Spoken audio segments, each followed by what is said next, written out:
सितंबर sir बड़ा ज़बरदस्त महीना है सर, क्योंकि एक तो हमारे जो सरकारी सर लोग हैं, जैसे पिछली खबर हम कर रहे थे, उनके जो असासे हैं वो आने पड़ेंगे। और ये चाइना में सर उन्होंने कहा है कि 28 से 58 28 टू 58 ईयर्स के जो एम्प्लॉयज़ हैं और जो अनमैरिड है, उनके पास ये डेडलाइन है शादी करने के लिए। अच्छा, अब ये इसका ताल्लुक, हम तो आ जाएंगे अभी पॉपुलेशन कंट्रोल और बाकी चीज़ों पर, इसका ताल्लुक उससे नहीं है।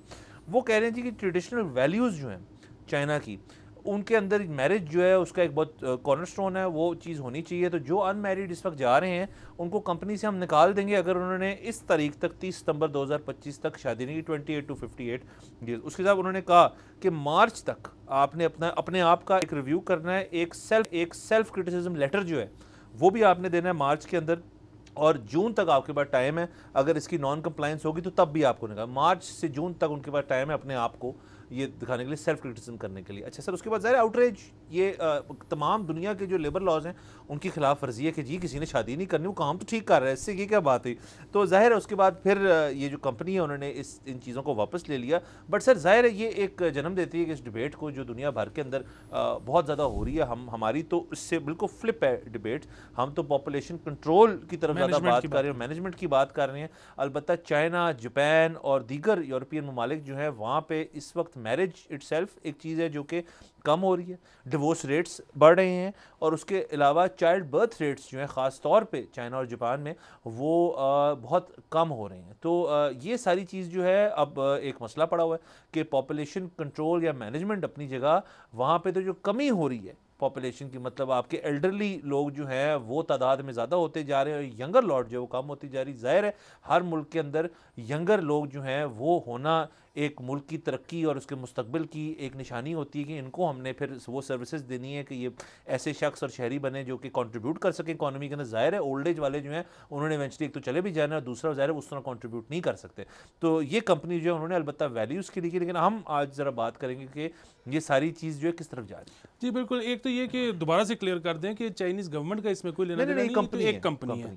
अच्छा, सो वो आपने जो है ना जिस तरह से खुद ही जिक्र किया कि उनसे ये भी डिमांड की गई है कि एक सेल्फ क्रिटिसाइजिंग लेटर लिखें, तो मेरे ख्याल में उसके लिए शादी बहुत ज़रूरी है, क्योंकि एक शख्स को नहीं पता होता उसके अंदर क्या खामियां हैं जब तक वो शादी नहीं कर लेता। क्योंकि जितनी बेहतर तरीके से स्पाउस बता सकते हैं ना कि तुम्हारे में बचपन से ये मसाइल थे। थोड़ा करेक्ट कर लूँ, एक मर्द जो है को नहीं पता होता उसके अंदर क्या खामी, ख़वातीन को तो कोई मुस्लिम बात, हाँ उनमें तो कोई खामी होती भी नहीं है, मर्दों को पता नहीं होता। वो ज़रूरी है कि उसके लिए जिससे वो शादी, मैं इस बात को मानता हूँ भाई, मैं बिल्कुल उस तरह नहीं कह रहा, यकीनन। तो वो उनको पता ही उसके बाद लगता है, तो वो लेटर लिखा ही अच्छा तब जाएगा जब शादी हो जाएगी। नंबर एक चीज़।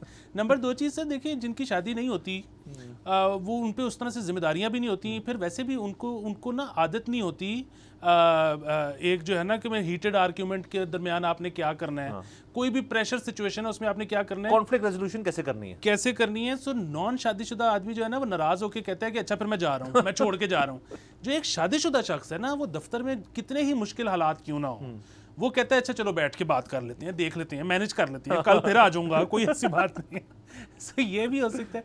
तीसरी चीज़ जाहिर है, अब शायद जिस तरह से आपने जिक्र किया है कि वहाँ पर एक वन चाइल्ड पॉलिसी थी, उसके बाद देखें आप, लेकिन ये कि हालांकि जब वो थी, ज़ाहिर है पूरी दुनिया में यही होता है, ये एक इंसान की फितरत है कि जब सरकार कुछ कहती है करने को तो आपको लगता है कि ये गलत है और ये मेरे पे कदगन नहीं लगाई जा सकती।